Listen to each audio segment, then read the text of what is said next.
Bismillahirrahmanirrahim. Assalamualaikum warahmatullahi wabarakatuh. Alhamdulillah nahmaduhu wa nasta'inuhu wa nastaghfiruh wa na'udzu billahi min shururi anfusina wa sayyiati a'malina. May yahdihillahu fala mudilla lahu wa may yudlil fala hadiya lahu. Asyhadu an la ilaha illallah wahdahu la syarika lahu wa asyhadu anna Muhammadan abduhu wa rasuluh wa safiyuhu min khalqihi wa khaliluhu Muhammadin sallallahu alaihi wasallam wa ala alihi wa sahbihi al-kiram.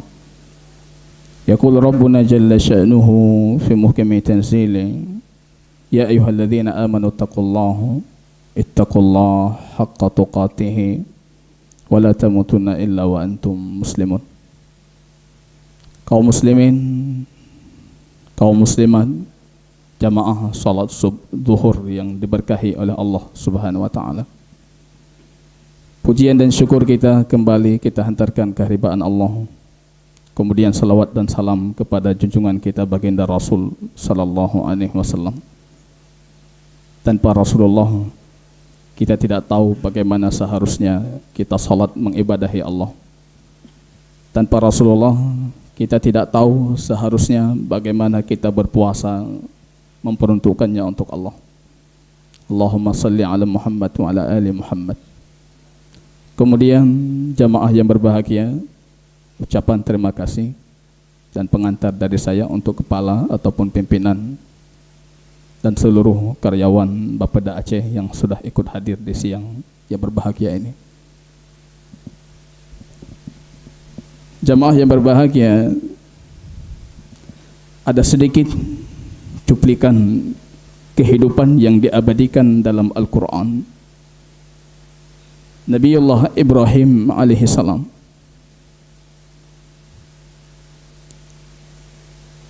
empat 40 tahun disebutkan dalam Taurat beliau memohon supaya dikaruniakan seorang putra. Rupanya putra itu datang, tiba-tiba Allah perintahkan, ambil anakmu, ambil istrimu, bawa ke negeri Tandus yang ada di Haran, Mekah. Perjalanan dari Irak ke Mekah diabadikan dalam Al-Quran Al-Baqarah 126. Taraktu min dzurriyyati biwadin ghairi dzara'in.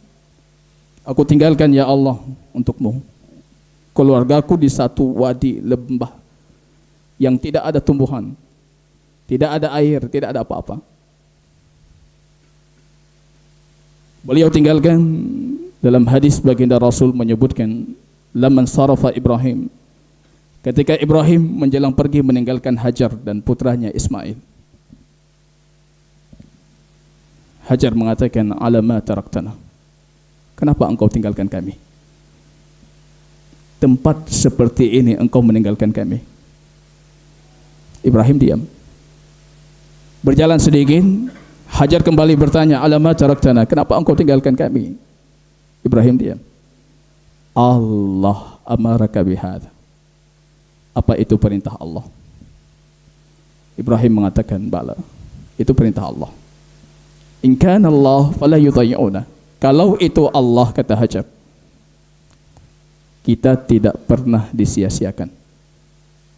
Anda tahu Mekah hari ini, coba Anda bandingkan dengan penggalan 126 surat Al-Baqarah. Datang Ibrahim kali pertama, datang perintah untuk menyembelih. Kali yang kedua diabadikan dalam Quran 127.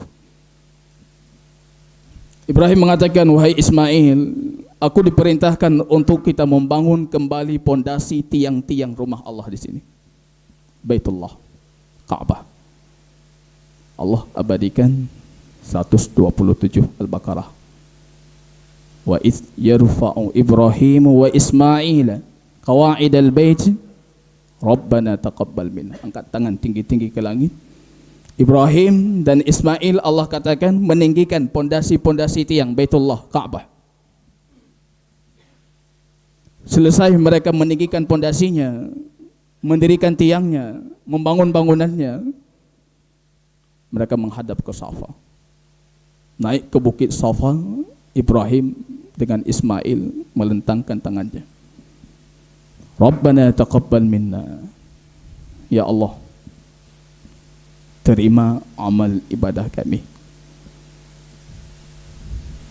Syekh Ibnu Baz, Mufti Saudi Arabia, dalam beberapa waktu yang lalu, beliau dalam satu kajian tafsirnya membaca ayat ini.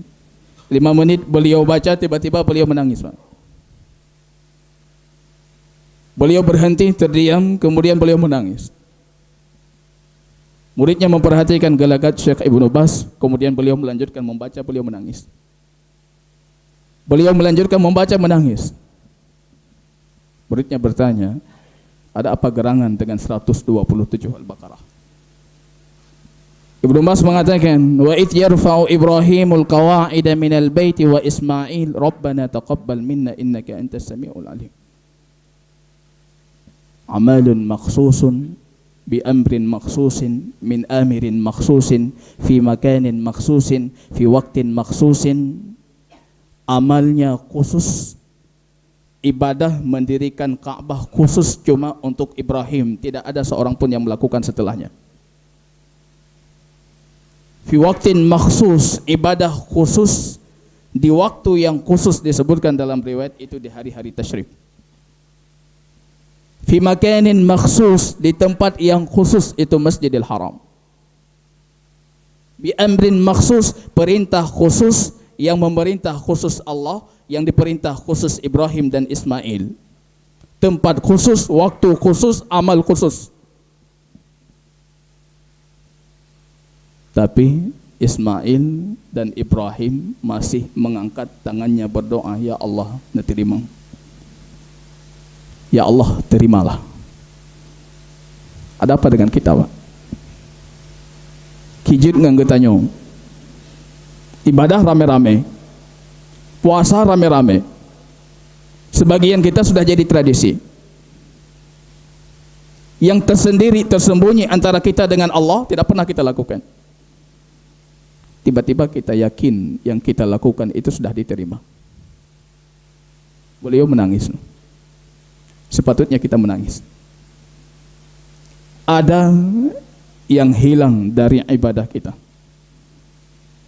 Ini baru terasa, Pak, penting judul yang akan kita bicarakan. Ini yang hilang, judul yang diangkat jadi itu menyeimbangkan antara khauf, ketakutan, dan raja, pengharapan dalam ibadah. Baru terasa penting sekali. Salat baru kita lakukan. Semua tadi kita merasa yakin sudah diterima, Pak. Pantas senyum-senyum habis salat. Rasul mengatakan, "Thalathun lan tuqbal minhum salatuhum wa la turfa fawqa ru'usihim illa shibra." Ada 3 kelompok, kata baginda Rasul, salatnya bahkan tidak diangkat ke langit, tidak diangkat walaupun sebatas 1 jengkal. Akun liwalidayh, durhaka kepada kedua orang tuanya. Qati'un lirrahim, dia memutus tali silaturahimnya, menebarkan kedustaan. Tidak pernah diangkat salatnya. Tapi kenapa kita selalu merasa yakin? Merasa yakin amal ibadah kita terbaik. Merasa yakin apa yang kita lakukan itu paling benar. Orang lain tidak melakukan seperti kita. Raja, harap, dan khauf. Kalau hilang, kita tidak bisa terbang menuju Allah. Takut. Takut amal ibadah tidak diterima, Pak. Takut sudah sekian Ramadan, hari ini 15 Ramadan, tanggal 15 Ramadan. 14 sudah berlalu, apa yang berubah? Ini kita duduk sejenak ini. Ini bukan pembahasan penting untuk saya dan untuk Bapak sekalian. Apa yang sudah berubah? PR pertama kita, pulang dari sini, buka perintah puasa 183 Al-Baqarah. 186, 187, 188, 189 dicatat ayatnya. Itu yang harus kita dapatkan selama bulan Ramadan. Kita di Bapeda sering buat grafik, sering buat ini, sering buat itu. Sekali-kali kita buat pembangunan jiwa kita. Pulang buat grafik, presentasinya berapa yang sudah kita dapatkan dari target yang Allah berikan. 186 rupanya Allah mengatakan, Idza sa'alaka ibadi anni fa inni qarib. Target pertamanya hamba itu kalau lepas dari bulan Ramadan, dia makin dekat dengan Allah. Makin dekat. Allah terjemahkan dalam ayat, Rasul tafsirkan dengan hadisnya. Makin dekat itu artinya akan membuahkan ibadah yang melebihi sebelumnya.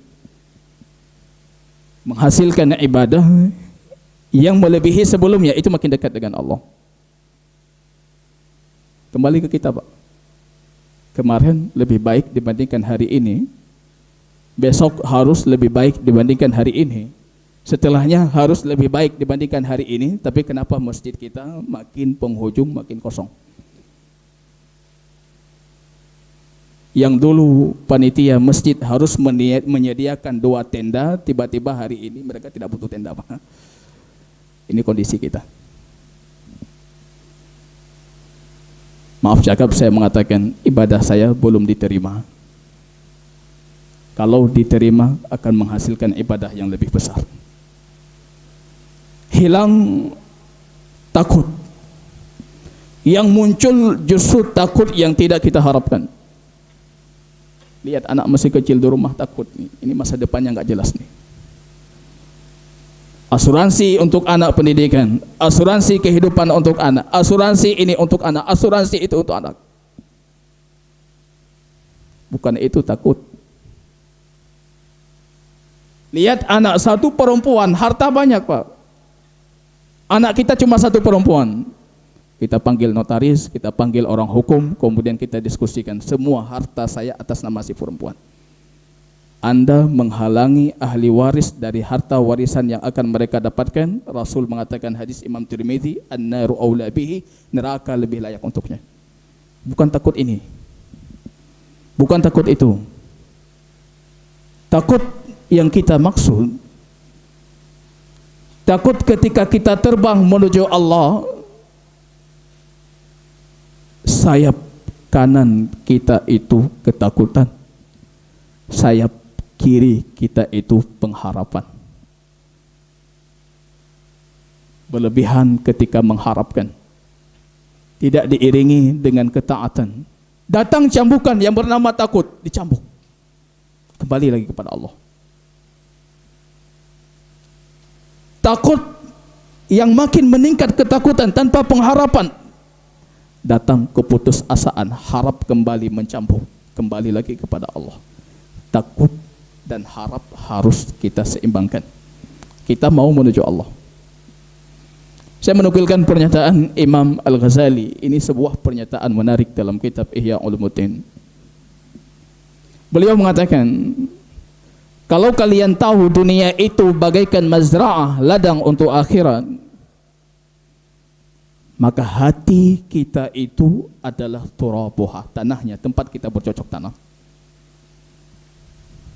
Wa buzuruhal iman, bibit-bibit yang akan kita tanamkan itu bibit keimanan, Pak. Beliau ibaratkan bagaikan satu petani. Kita bukan petani. Setidaknya kita tahu apa yang dilakukan oleh petani. Petani menyediakan lahan, menyediakan tempat. Kira-kira dia akan memilih bibit yang unggul ataupun bibit yang tidak unggul, Pak. Tentu kita akan mengatakan bibit paling unggul. Apalagi kalau kita petani. Ada sebagian PNS juga punya kerja serabutan jadi petani. Hobi. Beli bibit yang unggul, yang paling mahal, yang paling berkualitas. Thailand punya barang itu. Di situ tidak kita berhenti dan tidak cukup. Rupanya kita buat irigasi, aliran air yang bagus. Kita ambil rumput-rumput nanti yang akan mengganggu pertumbuhan padi, itu semuanya kita bersihkan. Kenapa kita melakukan demikian? Imam Ghazali bertanya, karena kita menginginkan hasil yang kita dapatkan itu maksimal. Kita takut kalau tahun ini kembali gagal panen, Pak. Ada takut, ada harap. Anda sedang berladang. Ladang kita itu dunia. Tempat kita bercocok tanam itu hati kita. Bibit-bibit yang akan kita tanamkan itu bibit keimanan. Jangan pilih bibit keimanan yang tidak unggul ketika Anda berladang. Semai. Buat kebaikan, buat ketaatan ibadah. Kalau itu sudah kita lakukan, artinya kita petani cerdas. Kalau tiba-tiba ada petani yang kedua, Pak, dia cari lahan yang ghairu khasibah, bukan tanah yang layak dan subur. Dia cari bibit-bibit yang murah, bibit yang tidak unggul. Perairan tidak digubris dan tidak dipedulikan. Tiba-tiba dia mengharap ini hasil harus melampaui ekspektasi. Ini kira-kira cerdas enggak? Enggak cerdas, Pak. Bodoh. Hamqa kalau bahasa Imam Al-Ghazali, ini petani idiot dia. Kita menuju Allah demikian. Kalau punya harap, itu sudah termotivasi. Ketika Anda punya harap, maka Rasul mengatakan, "Idza sa'alta fas'alillahil firdausal a'la." Kalau engkau memohon, jangan minta syurga yang asal-asalan. Jangan minta syurga paling rendah, syurga pertengahan, tapi minta syurga paling tinggi, itu firdaus. Fauqahal arsyur rahman, di atasnya itu arsh Allah. Wa yajri min tahtihal anhar, di bawahnya itu mengalir sungai-sungai. Kalau minta itu yang kita minta, Pak. Kalau saya ajarkan nanti ditulis ini doanya Imam Asy-Syafi'i. Allahumma razaqtanil Islam walam as'aluk. Ya Allah, engkau berikan aku Islam, tapi aku tidak pernah meminta. Ada yang pernah meminta supaya jadi muslim? Enggak ada. Tiba-tiba kita lahir, orang tua kita muslim, bapak kita muslim, lingkungannya Aceh masih muslim, kemudian kita jadi sosok yang muslim. Allahumma razaqtanil Islam walam as'aluk. Ya Allah, engkau berikan aku Islam dan aku tidak pernah meminta. Fahablil jannah wa ana as'aluk, maka berikan aku syurga karena aku sudah meminta. Yang tidak aku minta saja engkau berikan. Bagaimana dengan yang aku minta? Minta firdaus. Harap dulu, Pak. Harus ada harapan. Kalau tidak termotivasi untuk ibadah. Harus ada harapan. Maka ayat itu sering dibaca tadi. Mungkin pas setiap penceramah datang ke sini membaca, ya ayyuhalladzina amanu kutiba alaikumusiyam la'allakum tattaqun. Itu harapan. Supaya kalian bertakwa, harapan. Walillahi utaqa'u minan nar wa dzalika fi kulli lailah. Tiap malam, kata baginda Rasul, di bulan Ramadan ada hamba-hamba yang Allah merdekakan dari api neraka. Dalam satu riwayat Rasul mengatakan, ada kullu sya'ratin ala dhahri ghanami bani kalbin. Sejumlah yang dimerdekakan tiap malam itu sejumlah bulu yang ada pada punggung kambing kabilah Bani Kalbin. Sejarah Arab mencatat kabilah yang paling menguasai ilmu peternakan kambing itu kabilah Bani Kalbin. Anda jangan bertanya berapa jumlah kambing yang mereka miliki. Rasul mengatakan diampunkan setiap malam Ramadan itu sejumlah bulu yang ada di atas punggung mereka, punggung kambing-kambing tersebut. Saya tidak tahu saya termasuk, Bapak juga tidak tahu apa termasuk. Kalau kita tidak termasuk, sungguh celaka kita. Harapan itu, harap. Yang konyol rupanya, kita itu punya harapan yang berlebihan, tidak diikuti dengan ketaatan dan usaha. Itu bukan harapan, itu amani, angan-angan. Ya Allah, ni pertama ulun syurga paling tinggi. 20 rakaat tarawih kata orang rumah. Syurga paling tinggi. Angan-angan.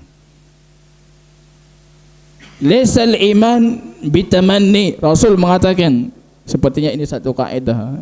Rasul membuat garis merah di bawahnya. Iman itu bukan angan-angan. Kalau iman angan-angan, Al-Quran menegaskan laisa bi amaniyikum wala amani ahli kitab. Bukan angan-angan kalian, bukan angan-angan ahli kitab sebelum kalian, Yahudi Nasrani. Yahudi mengatakan kami ini anak Allah, kami yang berhak untuk surga Allah. Nasrani mengatakan kami ini juga anak Allah. Bukan angan-angan. Petani bodoh itu, kata Imam Ghazali. Dia bercocok tanam, tidak memilih bibit yang unggul, tidak berusaha dengan maksimal, tiba-tiba dia mengatakan, berikan aku hasil panen yang memuaskan. Itu petani bodoh. Anda tidak mau berusaha, Anda melalui Ramadan, fansalak sedikit demi sedikit berlalu, walam yukfallahu, dia tidak diampuni, raghima anfumri'in, celaka dia, celaka dia, celaka dia, binasa dia, kata Rasulullah. Pertanyaannya muncul, Pak. Saya sedang berangan-angan, ataupun kita sedang berangan-angan, ataupun kita sedang berharap. Bukan kita yang menjawab, amal ibadah yang menjawab. Anda sedang berharap atau Anda sedang berangan-angan? Kalau diikuti dengan ketaatan, terus diikuti dengan ketaatan, Anda sedang mengharap. Buka Al-Quran, kita dapatkan semua mereka mengharap itu datang setelah amal. Amman huwa qanitun ana al-laili. Allah mengatakan bagaimana pandangan kalian dengan orang yang mendirikan malam itu ketika tengah malam dia masih dalam kondisi berdiri, membaca ayat Allah, sujud kepada Allah. Bagaimana pandangan kalian tentang orang ini? Qanitun ana al-laili yahdharul akhirah. Dia takut untuk hari perjumpaannya dengan Allah, wa yarju rahmata rabbik, dan dia mengharap. Jadi mengharap itu sudah mendirikan qiyamul lail tadi dulu. Sudah bangun ketika malam orang tertidur, dia bangun baru dia mengharap. Walladzina amanu, orang-orang yang beriman dalam ayat yang lain. Wahajaru, mereka hijrah karena aku, kata Allah. Wajahadu, mereka berjihad karena aku. Yarjuna rahmata rabbik, dan mengharap rahmat. Ini coba kita sedikit sejenak. Mengharap itu beda dengan angan-angan.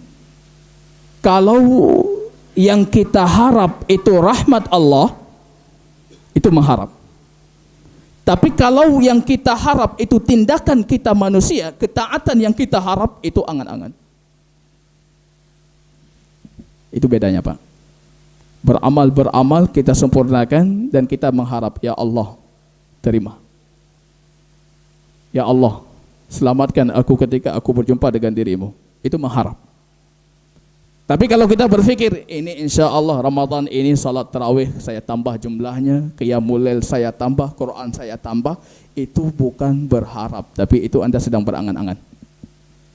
Tambah dulu baru mengharap. Itu definisi mengharap dalam Quran dan Sunnah. Maksimalkan, lakukan, maksimalkan, lakukan, maksimalkan. Kemudian baru angkat tangan, ya Allah, taqabbal minna, ya Allah, terima. Itu baru mengharap. Kira-kira kita di mana, Pak? Yang satu atau yang kedua dulu? Sudah kita lakukan, kemudian baru kita angkat tangan, ya Allah, terima. Atau kita yang kedua, ya Allah, mudah-mudahan Ramadan kali ini, ya Allah, kuatkan aku melakukan ini, melakukan itu, melakukan ini, melakukan itu. Kita cuma berangan-angan, bukan mengharap. Maka sayap kanannya itu harap. Sudah muncul harapan, sudah muncul motivasi. 186 Allah katakan kalian harus lebih dekat. 187 uhillat lakum lailatas siyam. Ini 4 ayat setelah ayat perintah Ramadan, puasa.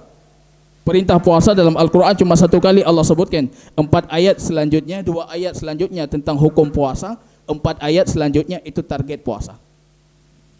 Bukan cuma dekat, kalian juga satu keluarga kalian harus bertakwa. Istri kalian, anak kalian di rumah harus bertakwa. Komunikasi kalian dengan keluarga kalian itu komunikasi ketakwaan. Jadi kalau kita mau melihat Ramadan kita diterima ataupun tidak, pulang ke rumah kita tanya ke keluarga, Pak. Adik, kira-kira abang tahun ini ada perubahan enggak? Kalau ada perubahan, ini salah satu pertanda kalau Ramadan kita diterima. Tanya sama anak, bapak tahun ini dalam berkomunikasi dengan kalian di rumah ada perubahan tidak? Kalau ada perubahan, Allah katakan wa ashiruhunna bil ma'ruf, itu setelah Ramadan. Pergauli keluarga kalian dengan baik. Kalau baik pergaulan kita dengan keluarga, itu artinya Ramadan kita ada harapan, itu artinya ada perubahan dan ada penerimaan dari Allah. Maka melahirkan ibadah. Jangan kita katakan komunikasi itu untuk anak, itu tugas istri di rumah. Dalam surat Al-Balad, setelah Allah bersumpah dengan Ka'bah, dengan Mekah, Allah bersumpah dengan bapak, bukan dengan ibu. Walidium wa mamwalat, demi bapak dan demi anak yang dilahirkan. Maka kita menggunakan konsep barat, konsep yang salah, padahal konsep benarnya versi Al-Quran, 14 kali dialog seorang bapak dengan anak di dalam 9 surat yang berbeda. Dialog ibu dengan anak itu cuma 1 kali dalam Al-Quran. Kalau pulang ke rumah rupanya dialog ibu lebih banyak dibandingkan dialog kita dengan anak, Anda sudah menyelisihi konsep tarbiyah Al-Quran. Harus lebih banyak 14 kali. 14 kali. Dalam ilmu psikologi, rupanya seorang wanita itu punya beban harus berbicara setiap hari 25.000 kosakata. Kita laki-laki punya beban harus berbicara tiap harinya 17.000 kosakata. Maka permohonan saya kepada Bapak, jangan habiskan di kantor yang 17.000 itu, Pak. Di kantor kerja, jangan banyak bicara. Bicara itu ketika kita berhadapan dengan anak kita di rumah. Yang parah kami ini para dai ini, ceramah kemana-mana ini keluar kosakata ini ribuan. Diundang ke sana ribuan lagi keluar. Pulang ke rumah tiba-tiba sudah jadi pendiam. Sudah menyelisihi konsep Al-Quran dalam mendidik anak. Jadi jangan tanyakan ke kita, saya sudah baik mendidik anak, tanyakan ke anaknya. Berapa kali kita bapak yang sibuk ini pernah mendengar curhatan anak kita di rumah? Masalah kita di kampus, paling banyak problem dibuat bukan oleh anak-anak yang bapak mereka pengangguran. Justru yang anak-anak bapak mereka pejabat negara, pejabat daerah. Tidak ada komunikasi yang hidup antara bapak dengan anak. Itu problem kita. Beberapa bulan yang lalu ditangkap seorang pencuri mencuri laptop. Rupanya ketika diinterogasi didapatkan bapaknya itu satu pejabat di Aceh, ibunya juga pejabat. Datang ibunya menangis, anak itu saya didik sangat luar biasa baik. Baik sekali saya didik. Ditanyakan ibu, berapa jam sehari berjumpa dengan anak? 2, itu pun kalau jumpa. 1, seringnya tidak jumpa.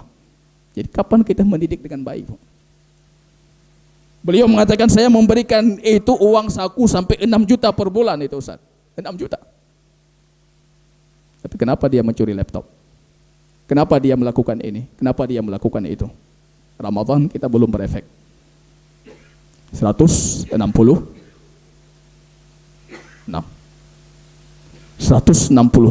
kalian keluarga harus bertakwa. 188 tidak cukup satu keluarga yang harus bertakwa. Itu harapannya, Pak. Satu komunitas masyarakat harus bertakwa. Kalau bahasa singkatnya, satu kantor Bapeda harus bertakwa. Ayatnya apa? Ya ayyuhalladzina amanu la ta'kulu amwalakum bainakum bil batil. Wahai orang yang beriman, ini panggilan untuk semua kita.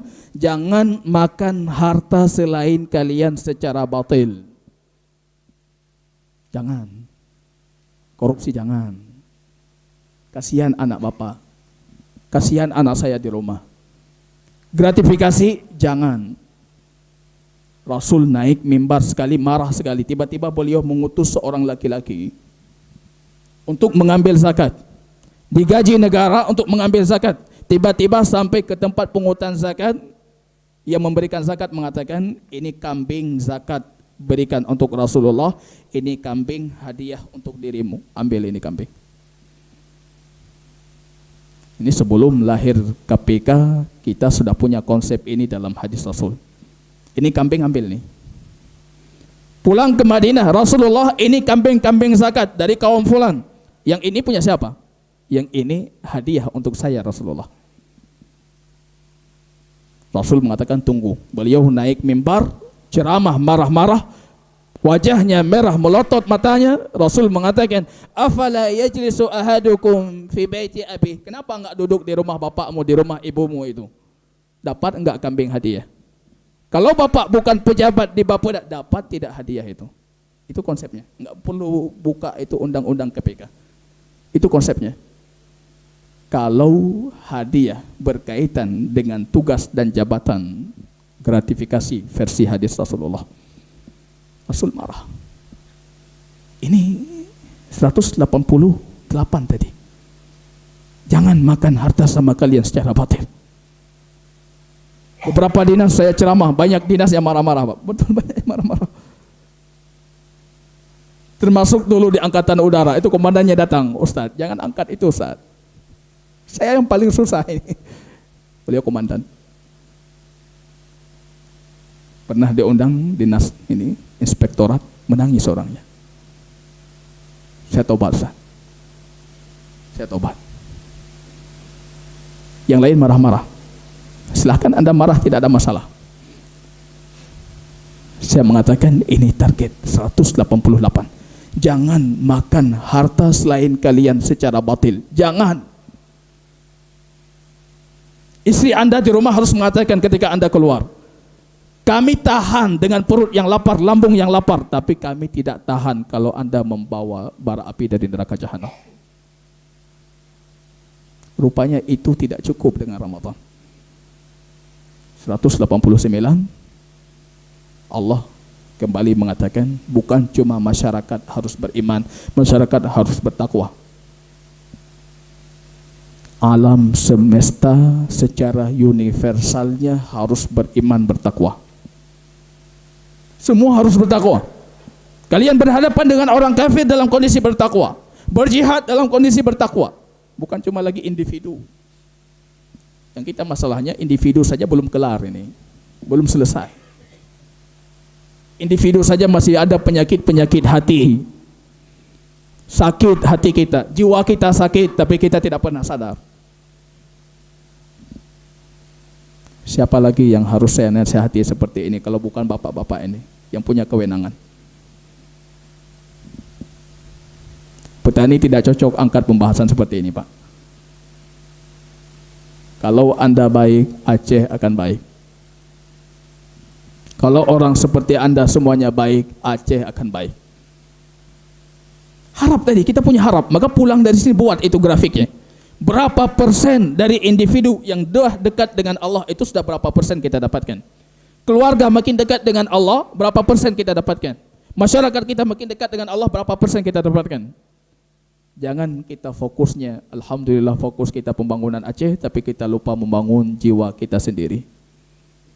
Sakit, yang paling parah orang sakit, dia tidak tahu kalau dia sakit. Ini dokter saja kewalahan nih. Nggak tahu dia sakit. Rasul suatu ketika melihat dua pemuda Ansar itu. Yang satu teriak, suaranya keras. Bahkan disebutkan dalam riwayat ini, urat lehernya itu sudah keluar.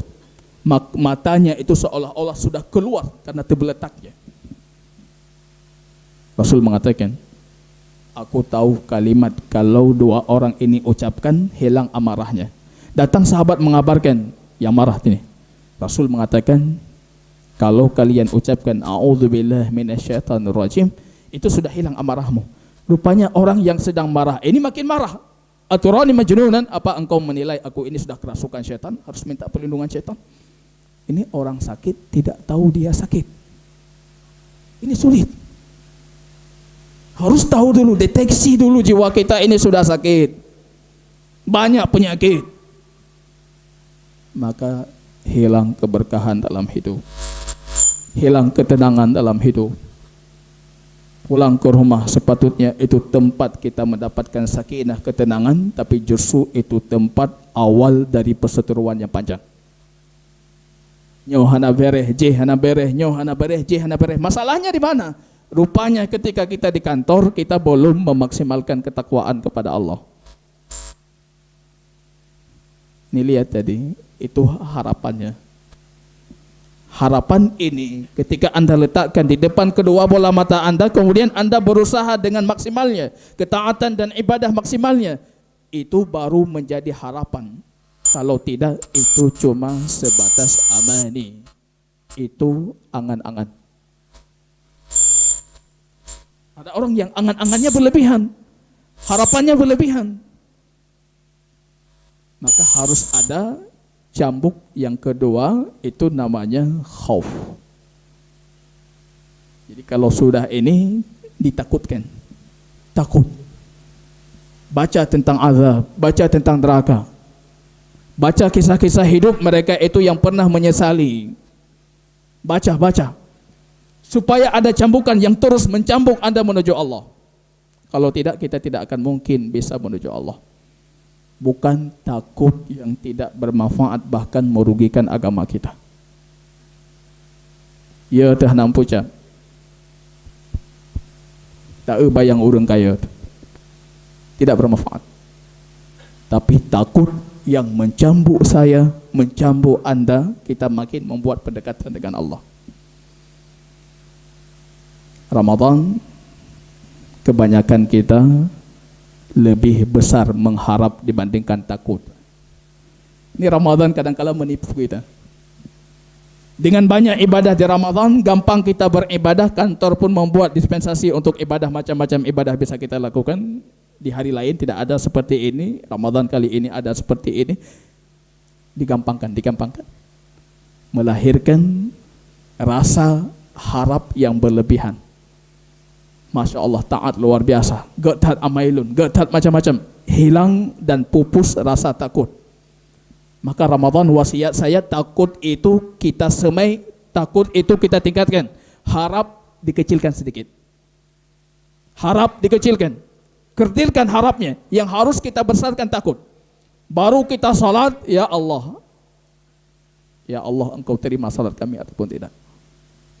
Puasa kemarin hari, kita semua sudah lupa Pak. Saya masih ingat puasa kita kemarin seperti apa. Siapa yang masih takut puasa kemarin tidak diterima? Para sahabat itu sampai berlalu 6 bulan, selesai bulan Ramadan yang lalu, mereka masih memohon kepada Allah, Rabbana taqabbal minna salatana wa siyamana. Ya Allah, terima salat kamu, terima puasa kamu, terima zakat kamu, terima segala. Kita enggak aman saja. Tidak pernah kita khawatirkan kalau ibadah yang sudah kita lakukan tidak diterima.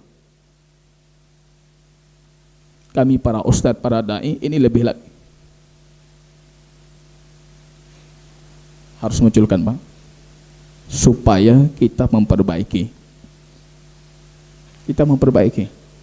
Perbaiki etos ibadah, perbaiki nilai ibadah. Maka terbangnya tadi dia bagaikan seekor burung terbang menuju Allah. Kepalanya itu kecintaan kepada Allah, sayap kanannya itu harap, sayap kirinya itu takut.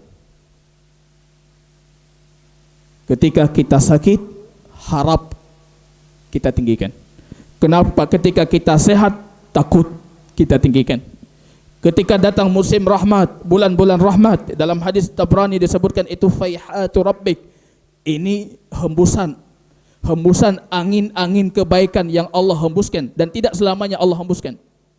Ramadan,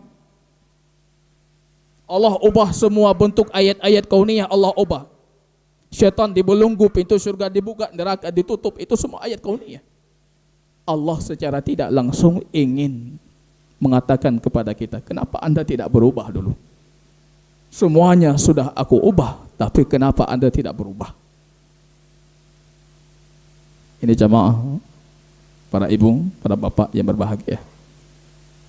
Kembali kita tingkatkan nilai ketaatan kita kepada Allah. Mudah-mudahan Ramadan kali ini akan jadi batu loncatan pertama kita kembali menuju Allah dan memperbaiki ketaatan kita kepada Allah. Wallahu taala alam bisawab. Barakallahu fikum. Jazakumullahu khairan.